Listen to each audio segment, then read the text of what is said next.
the Bedfordview.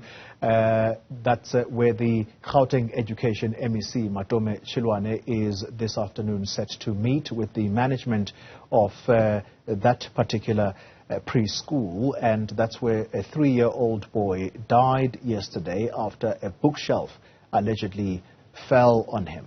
Newzroom Afrika's Tumaole Mohlaoli is there. Tumaole, good morning to you. I understand you are with a provincial education department spokesperson. The purpose of the visit by the MEC, I gather it would obviously be on a fact-finding mission. What happened? How did this happen? But more importantly, the family of this toddler. What should they do now? Well, absolutely, Chloe. The purpose of the visit is all about investigating and for the department to find out exactly the circumstances leading up to the very, very tragic death of little Khanya, 3-year-old toddler who died after that bookshelf landed on him. Investigations are still ongoing. In fact, yesterday the family was very outraged because initially they were not allowed access into the premises. When they got access into the premises, they were demanding that the CCTV footage be released to them so that they could get an understanding of exactly what happened, the circumstances leading up to the tragic incident where the bookshelf landed on little Khanya, and also what happened subsequently and what steps were taken to try and save his life. Of course, Khanya succumbed to his injuries, and the family is very distraught. When I spoke to them here yesterday, they mentioned that they are still struggling to come to terms with the fact that in the morning yesterday, they dropped off a very bubbly, very lively, very loving little 3-year-old boy at the premises, and by the end of the day they were struggling to come to terms with the fact that he's no more. But let's speak to the education spokesperson for Gauteng, Mabona, Steve Mabona. Mabona, in terms of the department's role here, what will you be seeking to do with the MEC Chiloane when he arrives here? What time is he set to arrive, and what will be the department's role? No, thanks very much. We want to, convey our condolences to the family and the school community. Yes, indeed, MEC is scheduled to be here at 12:30. The purpose is just to understand on what transpired here, and so that we know the interventions that we're going to put in place. You will remember that we took over the early childhood and development, responsibility as the department. Focusing on respective responsibilities of an ECD center. More so the focal point will be the curriculum. You know that we don't want our children just to come to ECD centers, sing and sleep. So that's why we took over this responsibility. So anything that happens in an ECD center, it touches us.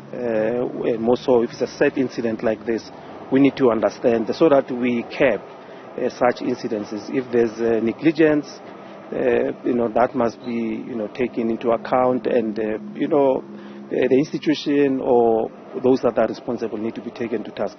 But we're going to have to check the compliance, because we'll understand that as the department we have a checklist on what is it that an ECD must have in terms of compliance, making sure that learners are safe, nutrition, what are being fed off, the curriculum, the interaction with parents, all those, whether they comply with the municipality, is the building, so all those, there's a occupation certificate, we need to check that compliance, because if a center is not compliant, then we need to assist them to comply, because our interest is the child. We can't rush into shutting down a center. What we do, we will then assist that center to comply. That's why we had a summit of the ECD centers, 3 weeks ago, where we were interacting with them. We had exhibitors there showing them on how they can improve the life of a young one, on how a child can adapt to the learning environment. That's why we felt that let's bring them on board so that they understand on how we operate as the Department of Education. Mr. Mabona, you said something very interesting, saying that we can't rush to shut down a center. But in a situation where there's been such a tragic incident, is your view still should the investigations run their course and whatever the outcome would be, will the outcome determine whether or not that decision is the decision that's taken, or will you still veer on the side of trying to assist despite the outcome? We're not trying to preempt what will be found, but if the investigations find that perhaps supposedly that the institution had been negligent, would you still then try to rehabilitate it or keep it open? No, the interest is a child here first. Look at the environment, because remember, the institution is linked to parents. Now, if you rush to shut down, what are you saying to the parents that rely on the center, which they have probably chosen, and probably it might be convenient for them, so you look at all those. But safe to say that when there is death, the law enforcement agencies have a responsibility to investigate. For us as a department, we need to support them, and we know that police are busy investigating. Can't say much in terms of the circumstances on what transpired. That's why we just want to understand from the school on what they know without jeopardizing the investigation, and also know on how we're going to be supporting the school moving forward. We can't wait for the police investigation to complete for us to intervene. That's why our officials came here very early from the ECD component, just to understand on how the school operates, and they will know if the school is compliant or not, and what is it that we need to assist in terms of that intervention, so that we don't have the same incident that might have been kept or that might have been prevented by us intervening. So that's how we're going to be managing this process. Yes, indeed, we are saddened that life is lost. Any life loss touches us. We understand that the family will also be coming back here. The MEC will have an opportunity to engage and then meet with them and convey, his condolences personally.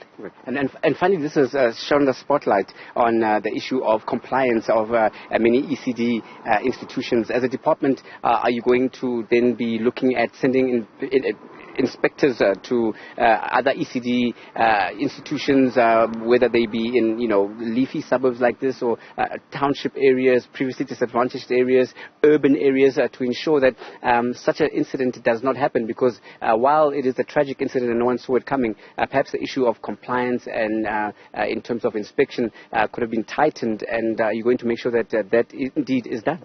Yes, indeed. I mean, it's a responsibility that we took from the Department of Social Development. We took their entire database, check on those that are compliant, that are recorded in that database. But also, during our interaction with the ECD centers 3 weeks ago, we put an emphasis that those that don't comply remain, so that officials can take you through on things that you need to do so that you comply. We're not harsh to say those that don't comply, we're going to shut you down, because the interest here is of a child. If that ECD center has been in existence for quite some time, why do you rush to shut it down? Make sure that the owners understand on what is it that they are doing, what is it that they have, empower them, make sure that that ECD center, it will be what we anticipate is the ECD of the future that we want to see. I mean, as a department, we will be launching ECDs of the future in all the corridors, the 5 corridors. We'll be starting in the Tshwane corridor. We're finalizing, the next 4-5 months, you will be launching that ECD, which will be then saying an ECD must be like this. These are the elements that you need to see, so that then you change how education is experienced. We can't be like us, who were taught things that are not relevant to us now, but make sure that at that age, children must know how robotics work. They must know mathematics at that level, so that when they grow, they don't find it difficult like us.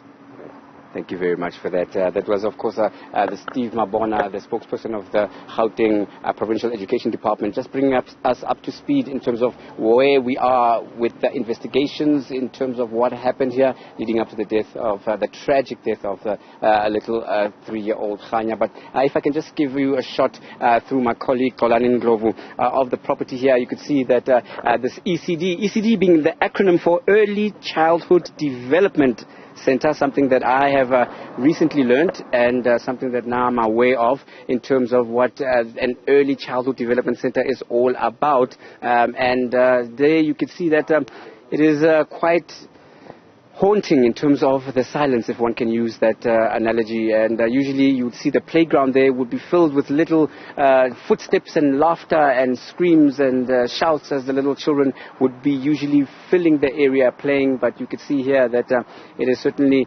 a shadow of its former self, and we will await that visit by, of course, the Gauteng provincial MEC for education, as well as the family of the deceased toddler, to see where the story is at the moment. As I spoke to the father just yesterday, he was saying that they're looking and considering even legal action. Not happy with how they've been treated, but we'll wait and bring you those developments as they happen, certainly within the next hour and going forward. With that, it's back to you, Koli. Tragic story indeed. Thank you very much to Madam Mohlaoli in Bedfordview there for us.